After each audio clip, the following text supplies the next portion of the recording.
పూర్వకాలంలో దుందుభి అని ఓ రాక్షసుడు ఉండేవాడు. వాడికి ఒళ్ళు పొగరెక్కింది రామా, వాడికి బలం ఉంది. ఎందుచేత అంటే వాడు వరాలు పొందాడు. వాడికి ఒంట్లో బలం ఉంది కదా అని ఏం చేస్తాడు? ఆ బలాన్ని ఎవరినో ఉండి కొట్టాలి. ఒంట్లో బలం ఉంది, అందుకని వాడికి ఏంటంటే రోజు వాడు ఉండాలి కొట్టడానికి. వీడితో దెబ్బలు తినాలి వాడు. వీడితో వాడు యుద్ధం చేయాలి. పని వాడు దెబ్బలు తినేస్తే వీడు ఊరుకోడు, వాడు వీడితో యుద్ధం చేయాలి. వాడిని వీడు చావగొట్టేస్తాడు. వాడికి ముక్కులోంచి నోటంటా చెవులంటా నెత్తురు వచ్చి వాడు చచ్చిపోయాక వాడు వెళ్ళిపోతుంటాడు. వాడికి అదో అలవాటు దుందుబికి. ఎందుకంటే కండకావరం నాకు బలం ఉంది వాళ్ళని వాడు చూపిస్తాడు. అప్పుడు వీడి తిక్క తీరుతుంది.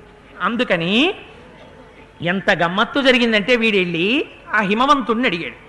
అడిగితే హిమవంతుడు అన్నాడు, ఇదేమిటయ్యా నీతో నాకు యుద్ధం ఎందుకయ్యా మధ్యలో, నాకేం యుద్ధం చెయ్యాలని లేదు అంటే వీడన్నాడు, నువ్వు యుద్ధం చేయకపోతే ఎలాగయ్యా, సముద్రుడు ఇలాగే అన్నాడు, నువ్వు ఇలాగే అన్నాడు, ఇలా యుద్ధం చేయనంటే నేను ఒప్పుకోను, యుద్ధం చేసేవాడి పేరోడు చెప్పన్నాడు. అంటే ఆయన ఆలోచించి